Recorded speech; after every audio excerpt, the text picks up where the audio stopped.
Docteur Daniel Guggenheim, bonjour, Boker Tov. Bonjour. Alors, heureux de vous retrouver ce matin pour une nouvelle conversation, votre chronique hebdomadaire économique. Et nous allons parler d'un sujet qui peut paraître surprenant. On parle beaucoup toujours de cette économie israélienne qui est florissante. Et pourtant, eh bien, on constate, alors que l'on entre dans une année électorale, que l'économie israélienne, les prévisions pour 2019 ne sont pas particulièrement enthousiasmantes. Expliquez-nous de quoi s'agit-il et on parle surtout d'un déficit qui est en train d'exploser. Expliquez-nous de quoi il s'agit. Oui, en effet, vous avez bien fait, vous avez exactement posé la problématique comme il le faut. Nous avions parlé la semaine dernière que le ministère des Finances, d'habitude déjà fin décembre, publie les chiffres de la croissance de l'année d'après et les chiffres du déficit budgétaire qui est prévu. Vous savez que nous sommes dans un système maintenant où il y a un budget sur 2 ans, où ils ont fait un loi de budget sur 2 ans. Et ce qui s'est passé, c'est que ils n'ont pas publié, ils l'ont publié que cette semaine. Et au début de la semaine, Kahlon a dit, voilà, nous sommes arrivés en fin 2018 à 2,9% de déficit par rapport au PIB, qui était dans plus ou moins la norme que nous avions fixée. Maintenant, les économistes se sont étonnés de ça, parce qu'ils savaient que les derniers mois avaient été mauvais, point de vue de la croissance, moins bon qu'on pensait, qu'il y avait moins de recettes pour l'État, et plus de dépenses qui n'avaient pas été prévues, certains accords ou certaines autres choses, aussi la guerre qui a eu lieu, enfin une sorte de guerre qui avait lieu dans le Sud, d'autres choses ont fait qu'il y a eu plus de dépenses que prévues. Et ils se sont demandé qu'est-ce qui s'est passé. Et en voyant bien les chiffres, ce qui est survenu 2 jours après, les prévisions maintenant que vous avez justement citées pour 2019, les prévisions parlent de la part du ministère des Finances déjà de 3,5% de déficit. Donc 1,5% en plus de ce qui était même plus que ce qui était permis. Et c'est 10 milliards de shekels de déficit qui est maintenant prévu. Qu'est-ce qui s'est passé? Qu'à la fin 2018, justement pour pouvoir montrer des bons chiffres, parce qu'on est peut-être aussi en période électorale, qu'est-ce qu'ils ont fait les impôts? On fait comptablement certaines dépenses seront pour 2019 et on demandait, il est possible pour la ministère des Impôts peut faire ça, on fait que des RZRMAS, des rentes d'impôts qu'elle doit donner sur le MAM, sur la TVA, sur d'autres choses, elle les fait passer en 2019 et pas en 2018. Donc il y a eu quelques opérations comptables qu'on peut dire qui ont masqué la réalité du vrai déficit. Est-ce qu'on peut dire que quelque part Moshe Kahlon a mené ces derniers mois une sorte de politique préélectorale qui a coûté cher au Trésor, ou c'est difficile à dire? Alors, regardez, moi je sais que c'est ce que les économistes de la vieille école disent et la Banque d'Israël, vous deviez augmenter les impôts et ne pas donner aux handicapés ou d'autres choses comme ça. Je ne crois pas. Je crois que le problème, c'est les choix budgétaires qui sont faits dans les dépenses. Il y a, je vous en ai parlé souvent ici, la politique du logement qui était pour Kahlon quelque chose de très important. Il a donné 5 milliards de shekels, ce qui est énorme, pour ce Mechir de Mishtaken, pour son projet du logement qui était soi-disant subventionné. C'était encore une fois contre ce que la profession immobilière. D'après ce que je sais, aucun appartement encore n'est fini dans ce projet, d'après ce que les journaux disent.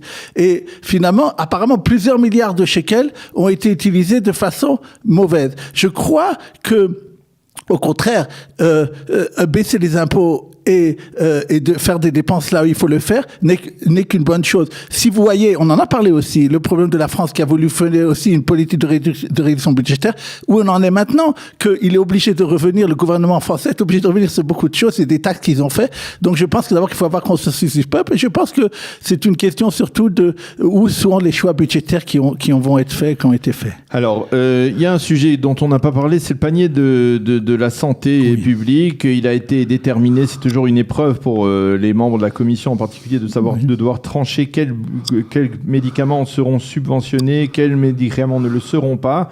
C'est des questions souvent de vie et de mort pour beaucoup d'Israéliens. Alors, quelles sont les conclusions que l'on peut faire après la publication de la répartition des subventions de ce panier budgétaire qui est de 460 millions de shekels pour cette année? Oui, vous avez raison. D'ailleurs, ça suit ce que je viens de dire concernant les choix budgétaires des dépenses qu'on peut faire.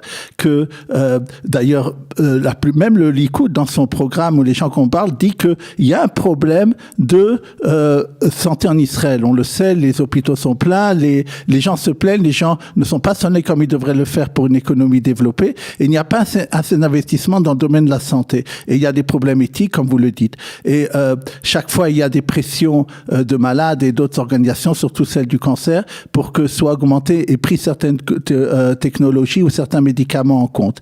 Maintenant, ce qui se passe, et Netanyahu lui-même l'a dit, peut-être au lieu de faire ça, de faire un chiffre comme vous avez cité, de faire automatiquement une augmentation en pourcentage de ce panier de médicaments. Effectivement, si une telle chose se serait faite, peut-être il y aurait moins de problèmes éthiques pour les gens et c'est peut-être, je pense, peut-être une bonne voie pour.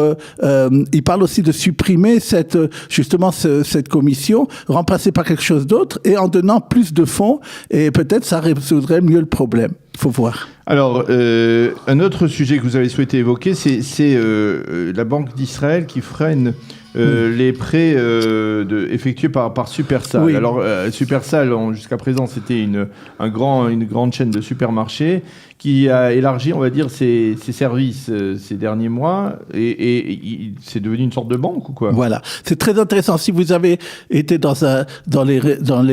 justement dans le Supersal l'année dernière, vous avez sûrement été agressé, on peut dire, par celles qui vous à la caisse, des caissières, pour vous faire absolument prendre la carte de Visa Kaal plutôt que la carte Lumicard qu'il y avait jusqu'à maintenant. Il y a eu Supersal a donc fait un nouvel accord avec une autre compagnie de crédit de carte, mais justement pour fidéliser les clients, d'abord pour donner des fois des réductions lorsqu'on va acheter dans ce magasin, mais ces trucs de crédit, ces boîtes de crédit, quand ils font ça, ont un autre au vu qu'ils peuvent leur apporter énormément d'argent, c'est le fait de pouvoir prêter, même d'ailleurs à ceux qui sont pas dans le Moadon, à ceux qui sont pas dans ce club, à pouvoir leur prêter de l'argent, parce que il y a encore une fois entre la banque, les taux qui sont pratiqués à la banque et les taux même que ces entreprises de crédit font, c'est vraiment énorme le bénéfice qu'on peut faire. Ils font souvent des prêts autour de 5-6% quand le coût pour eux est autour de 1 ou 2%. Même si sachez que vous achetez à crédit, on en a parlé souvent, ça vous coûte 10%. Maintenant, c'est très important, je veux le redire. Les cartes de crédit, ou les Supersal, quand vous faites ce genre de prêt, vous dites, vous savez, c'est formidable, la banque, elle sera pas au courant que vous avez fait ce prêt, donc le jour où vous demanderez un prêt à la banque ou une mashkanta, ils verront pas qu'en vérité, vous devez plus d'argent.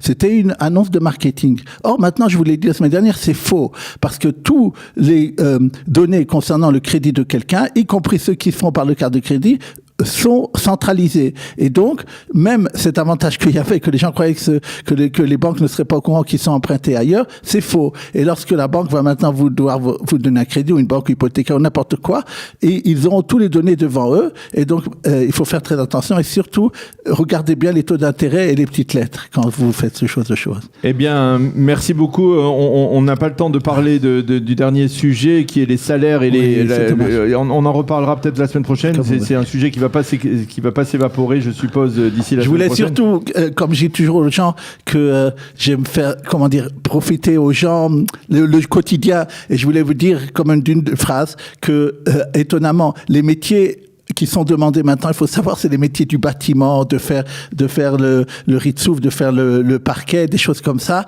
Et au contraire, ce qui est beaucoup moins demandé, c'est d'être directeur de marketing. Dans le téléphone, oui, ça marche, il y a beaucoup de demandes, c'est-à-dire